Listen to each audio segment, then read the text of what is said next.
Welcome to the I Love Recruiting podcast with your host, Adam Roach. Welcome back, everybody, to the I Love Recruiting podcast. I am your host, Adam Roach, and well, guess what? I have another badass guest on our show today. You know what? This individual and I go back nearly a decade. Let's just put it this way. It's pretty simple. I give him my money and he takes care of me and my money. And you know what? He also takes care of me in the sense of being a good friend, being a good brother. He's with Northwestern Mutual. He's a beautiful, beautiful man as it relates to giving, sharing, leadership. He literally eats, sleeps, and breathes the I Love Recruiting equation. And that is recruiting equals influence equals leadership. Because my guest today is Mr. John White. He is a leader of all leaders. And John, welcome to the show, my friend. Hey, man, it's great to be with you. Absolutely. So, John, you're coming to us from hot Atlanta, Georgia right now, but it's not so hot there today, is it? A little chilly. It's typical Atlanta weather. We go from 80 degrees and sunny to 50 and raining in about 72 hours. Yeah, no kidding, right? So let me give you a quick background on John and I's relationship. John and I met through GoBundance, and you guys are going to hear that theme a lot on the I Love Recruiting podcast because a lot of my bros are GoBundance bros. And here's the fun story about John and I. John is a strong dude physically. He was a collegiate baseball player. He probably played professional. You know, that guy Justice on the Yankees, this guy's got nothing on John White, stature wise. And anyway, so there's an event inside of GoBundance called GB9.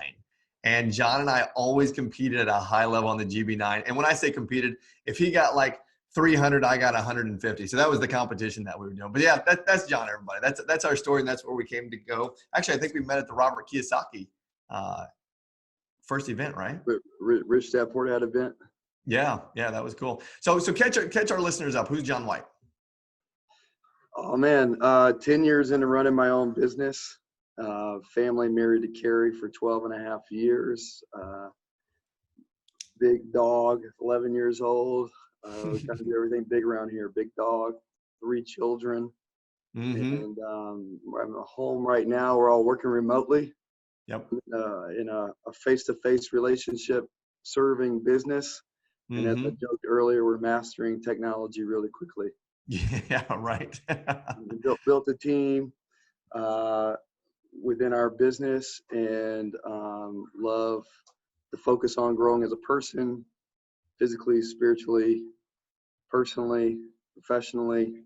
Believe life's about who you surround yourself with, which I think ties into I love recruiting.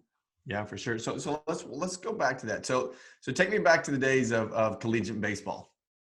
Go way back there. Tell us about playing baseball, man. Oh man, well my baseball career is short and underwhelming in a lot of ways, but I was a late bloomer. So I grew up in a small town, not really a big time high school athletics program, but I played at a Division II school, Anderson University in South Carolina. Didn't even really get to play when I got there, and then really kind of took off halfway through my career, and met my wife about that time, Carrie, and really started to develop physically. And someone told me, I think you could play professionally if you really focused on it. No one had ever told me anything like that before. It's probably my first moment of someone really injecting belief inside of you. Was from that coach. And as I met Carrie, she's from Atlanta, and I had a pretty big sports family as well. So being exposed to her family kind of helped me see really what was all out there. So I started to really work on this baseball thing, had a chance to play with the San Francisco Giants minor leagues. I did that for a year, learned a lot, grew a lot. Also enough self-awareness to realize I was not going to be a major league player. And the only way you get paid big money is to make it to the big leagues. So decided to cash in my chips with that and get married and move to Atlanta, not knowing a single person other than my wife and her family. And 24 years old, started working, making less money than she was as a school teacher. School teacher, and I was beginning a career in sales at State Farm and working for about $3 an hour. Gotcha. So I want to pause that story just for a second, because I hadn't heard that part about the coach. I wrote down coach injected a belief that you could play at a higher level. And I want all our listeners to hear that, because sometimes you can't see your own potential through your own eyes. You have to actually hear it from somebody else. Would you agree with that? Oh, absolutely.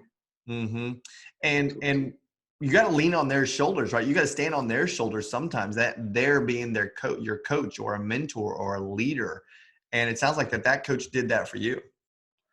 Yeah, I think everyone who has massive success in their career, personally as a family almost, in athletics, you have some level of example. You have some level of someone showing you the way or telling you, connecting you to the next dot, the next domino. Mm-hmm. And I never really had that. And but I had enough work effort to get to a small school. And then this person's pretty much telling me, based on some of your natural makeup, I think you could really do this at another level. Mm-hmm. But you really got to develop the skill. And I didn't really have much baseball skill. I had maybe some natural physical tools, but not really the skill. All Mm-hmm. that translates into business. Right. You got some personal strengths. Everyone has their own. It's about finding them and then developing the skill within those strengths. And so my baseball career is a great example that it really, when I was coming out of or moving to Atlanta at 24, I had enough maturity to recognize that. I think my wife's family probably helped me a lot, especially Carrie, her dad, Mm-hmm. to kind of be able to have some self-reflection of what really just happened here. Right. How do I take these lessons and apply them to my personal career? Right. Exactly. That's incredible. And for our listeners, if you're hearing birds chirping, he's John's sitting outside of his house right now. So, he's out in the wilderness. So it's kind of cool. Hey, So one with nature, man. one with nature. That's right. So let's take that. So take me now down this path. So the baseball career happened. You had the coach that saw more potential in you than you saw in yourself. You actually then stepped into that potential. Now, as a leader, 10 years building your team, walk us down this path of how you have then kind of paid that forward for the people that you've developed on your team. Walk us through that. Well, I think you begin to recognize a blueprint, and Mm. then how can you repeat the blueprint? And even when you recognize the blueprint, you're still apart. You're still on the journey. The worst thing you can do is think you got it all figured out. Right. I'm still following the blueprint now. I'm still seeking the next level of growth and relationships. And there was a lot of time early on where certainly mentors were helpful, but a lot of it was just figuring it out on your own. And Right. two takeaways from that I think about as I have conversations in the last 2 weeks with my team is, there's a lot of things I've figured out. If you just follow the blueprint, people figured out before me. But everyone doesn't always just buy in. You just got to buy in and follow the models. Yeah. And, um, and so that's a big piece of it. I think, related to my team is, we're doing our best to show you the way, but you got to do it. And then the other thing I'm learning is you can have all the talent in the world, but sometimes you just got to be resourceful. Yeah. And we're kind of finding it out this week, right? Like certain people take working at home with one mentality, and certain other people look for opportunities to just let the challenge of the whole thing get to them. Mm-hmm. For sure. And everyone's going through the same thing at some level. At least a certain group of people are. Right. But it's how do you respond to that is what's important. I heard John Maxwell speak yesterday, and he said something very similar to what you just said. He said when you're going through a crisis, you always want to try to find the middle, right? And I think he said something about Albert Einstein quote, "In the middle of the problem, you will find the opportunity," right? And then he goes on to say, there are middle people out there, and here's what the middle people out there are saying: how long will this last? Now, maybe we're all saying that. And he said the other person says, while I'm in it, how can I improve and get better? Right? So that's pretty much what I'm hearing you say there is over this 10-year period of you growing and building your business now, the John White that I know and love literally is always looking to get better. So let's go back to now State Farm and then the transition to Northwestern Mutual and to where you are and what you're doing now. Walk us through that story. Yeah, everything is always tied to people. I mean, it's even thinking about the whole idea of I love recruiting and what is recruiting, but I think of recruiting is about recruiting the right relationships into your life, Good one. not just people into your business. And I'd had kind of a sequence of mentors that had an impact, but probably 25, 26 years old, first I remember thinking to myself, someone out there, a man, because I'm a male, so obviously for women, a woman. For me, who I wanted to be was someone who is a great husband, a great dad, great physical shape, really wise and developed spiritually, and is making a real impact in the world and is creating an economic value into their life that they can use that money to impact others, and really operating at a high level in every area.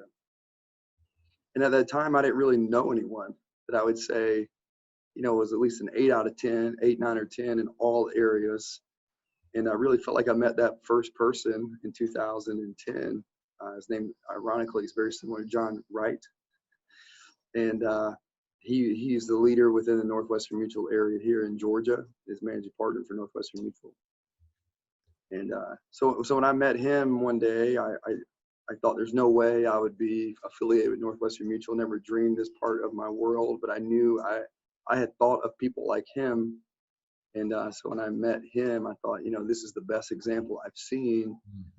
And I got to a point where I thought to myself, and this applies to recruiting for everybody, now that I recognize this individual and I don't accept them into my life, I'll always wonder what it would have been like if I would have had someone like that in my life.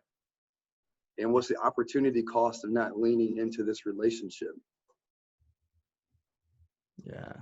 Because I came from a family of State Farm. My father-in-law just passed away. He's a State Farm legend. My mother's one of the first women in State Farm. And so I just knew that's what I was going to do. So then I meet this other guy. I'm like, man, you're amazing. But unfortunately, we'll never get to work together because I'm going to be over here doing this. I know what my plans are, which is a joke, right? Sure. But it never left. And I began to really process how I'll always wonder, who I could have been if I had this individual in my life, and what all the other people that would lead to, Because when you gain a new relationship that can really have an impact, you don't just gain that relationship, you gain the other relationships in their circle eventually, if you're intentional. Thanks for sharing that. That's really, and I know our listeners heard that, the opportunity cost of not doing that or getting involved in that relationship. So my late father used to always say, and we've heard this a gazillion different ways, that clearly if you're the smartest guy in the room, you better get the hell out of that room, right? And Right. Also, me growing up as a tennis player and a swimmer, he said, you better go find the best tennis player and go ask him if you can hit balls with him, right? You better go find the best swimmer and ask if you can swim in their lane too, because again, you're going to get bigger, better, faster, stronger based on that relationship. And what's really neat, as you were telling that story, I was thinking our relationship was actually forged through David Osborne and Go Abundance, right? I heard David Osborne speak at a Keller Williams event, and I thought, man, I would run through fire to hear that guy speak again. And just as my dad had taught me, I walked right up to him and introduced myself. And then I stalked him on Facebook, and he was like, listen, I just started this group called Go Abundance. You should check it out. And that's where you and I met for the first time, man. Really cool. Yep.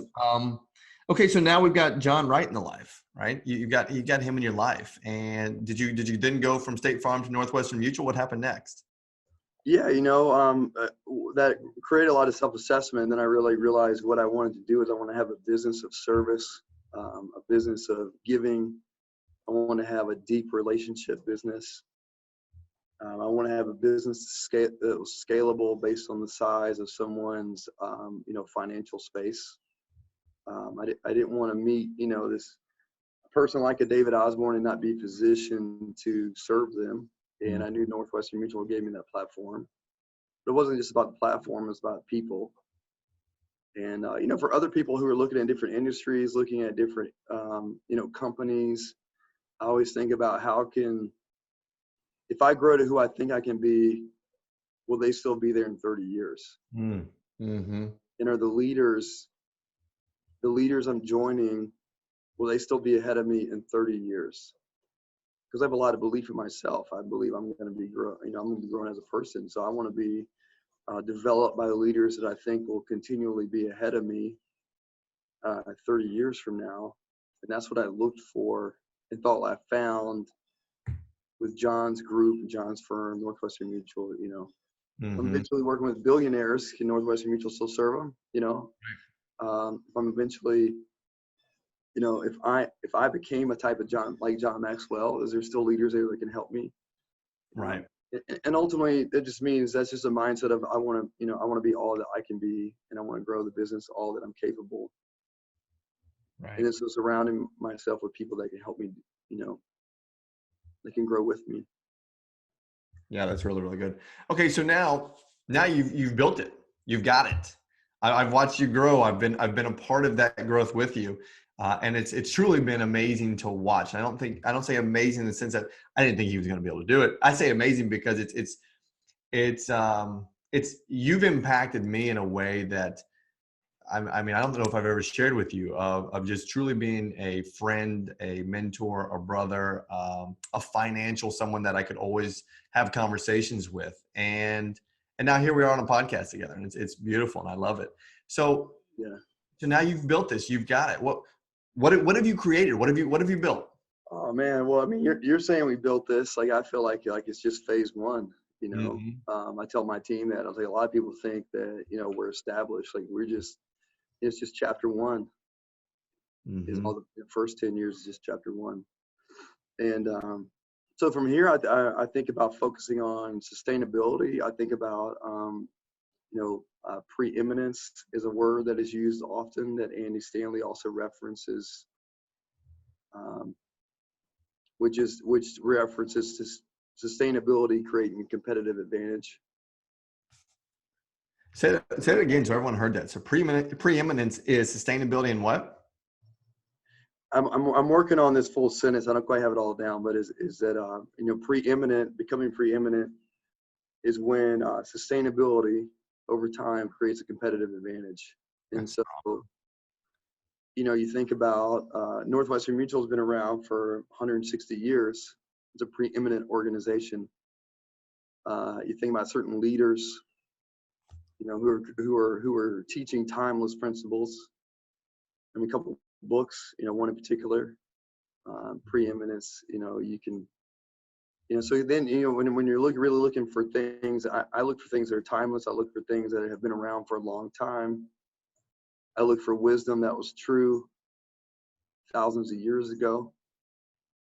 I joke, we have a couple friends that, are stretch the envelope in fashion. If the suit looked good 70 years ago, it's going to look good in 70 years. Right. It's more my style, right?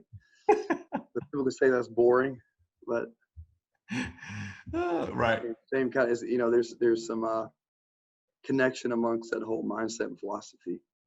For sure. And I'll tell you, I just had a massive aha there.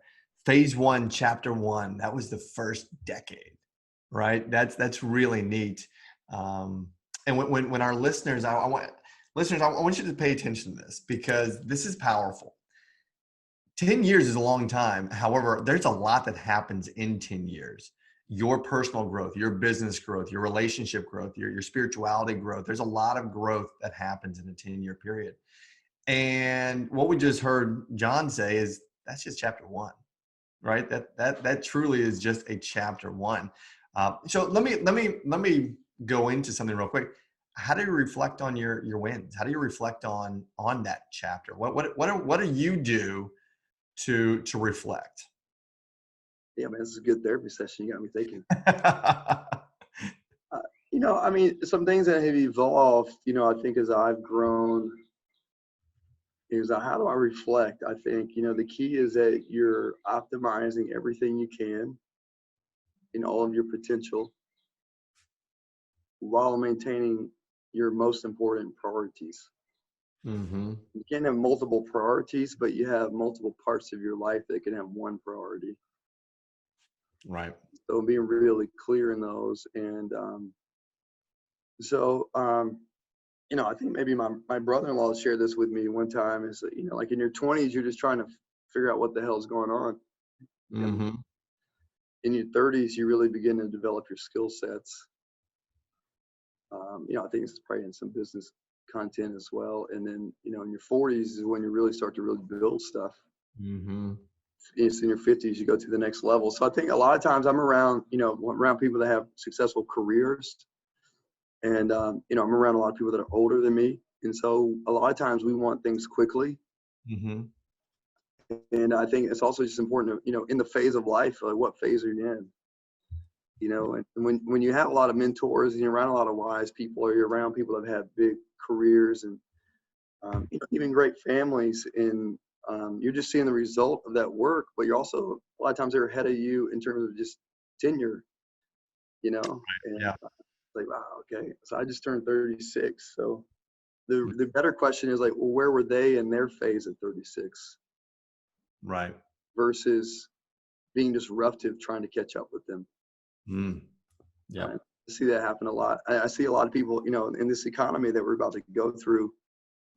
Sometimes people were really pushing to a level that wasn't stable, chasing things that they couldn't reach. And, so I think just knowing as we build each block in the phase, each chapter, that it's a solid foundation.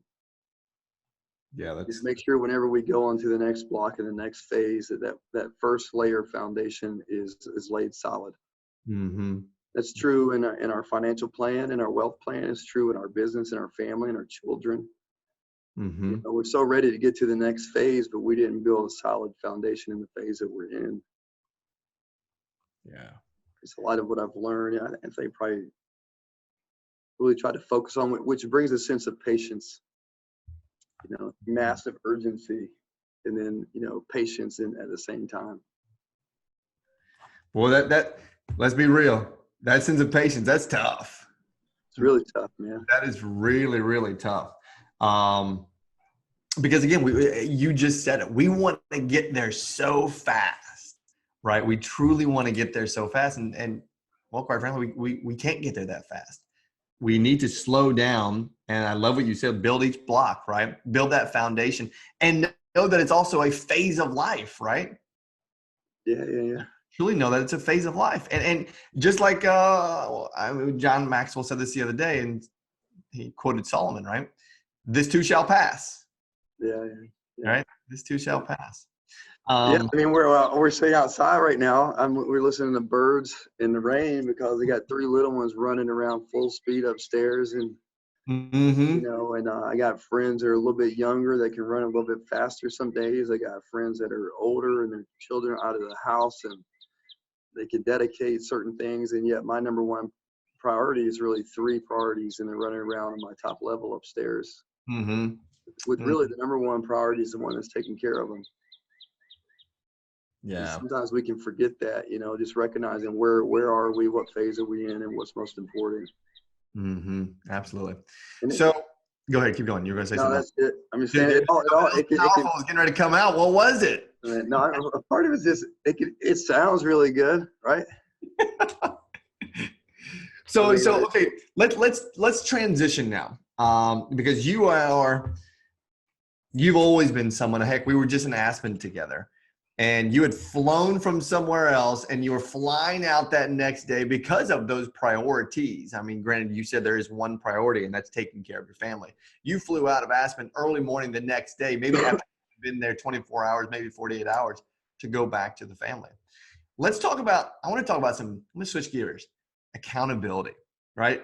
Yeah. You are a very accountable person. I know that for a fact. And you have a great routine, workout schedule, so on and so forth. Was that where did that come from? How was that established? How do you establish accountability? What did you do? He's smiling. Well, when you invite certain people into your life, you invite the accountability that comes with it. Yeah, I agree with that. I'm married to an amazing, strong woman who, that's part of it, having coaches, a lot of these names going to run together, but I, for 4 years, had a paid coach Actually John Wright Sr. It's John Wright's dad.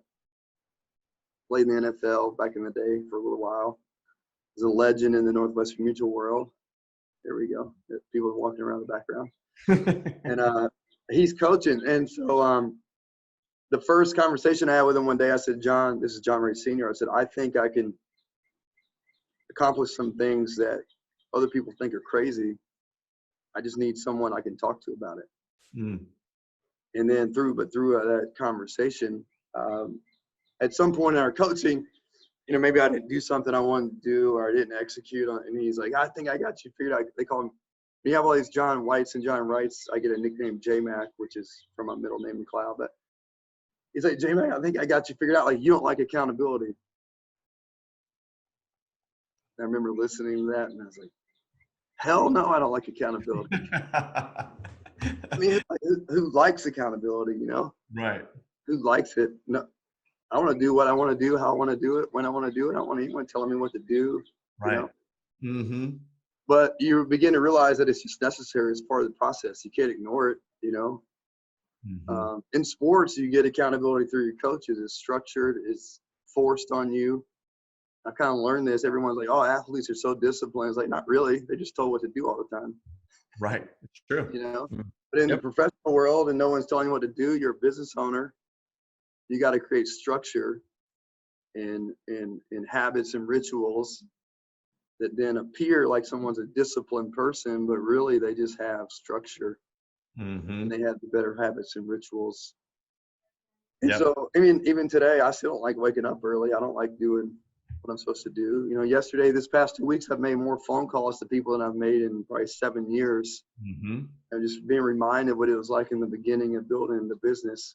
And, it's just necessary. You do what you have to do when you have to do it. If you really want to get what you say you want. Yeah, for sure. I mean, think about that. I love what you said there, because I've heard that before too, that there's no such thing as a disciplined person, right? I think we all can agree that there's really no such thing. People look disciplined, and they only look disciplined because of the habits they have formed. Yeah. Right. Yep. So I love that. And I heard you say, well, a couple of times there that coaching is a strong force of accountability. And that, so our listeners is, hey, listen, if you don't have a coach, I mean, I always surround myself with coaches, 1, 2, or 3 coaches at a time. And I mean, we got a brain coach, right? You gotta have someone take care of that noggin, right? So that's really, really good. Okay, good. Let's transition now one more time. Let's future pace for him for the next 2 to 3 years. What's it look like in John White's life? I think everyone in the country had a different answer 3 weeks ago. Yes, it did. For sure. I mean, it's just another reminder that we plan and prepare the best we can. And, I'm going to answer your question, but something I also often reference is there's going to be storms in life, guaranteed. So it's the actions that you take when there's not a storm, when things are calm, that prepare you for the storm. So a lot of people's ability to fight right now and what we're going through as a nation is going to be based on what were they doing when everything was really good. So that's just how that ties into your question is I'm at peace with not really knowing what 3 years looks like. A couple of things I think I've really worked on, just letting go of results. Early on it was all about vision for my family and kind of where I wanted us to be, and eventually you fight like hell to get to a certain place, and then maybe you're there, and then it's about embracing the moments. And so in 3 years, what's most important to me that I really spend quality time investing in my children and my key relationships. But I think what I'm most focused on is just going deep with the people that matter.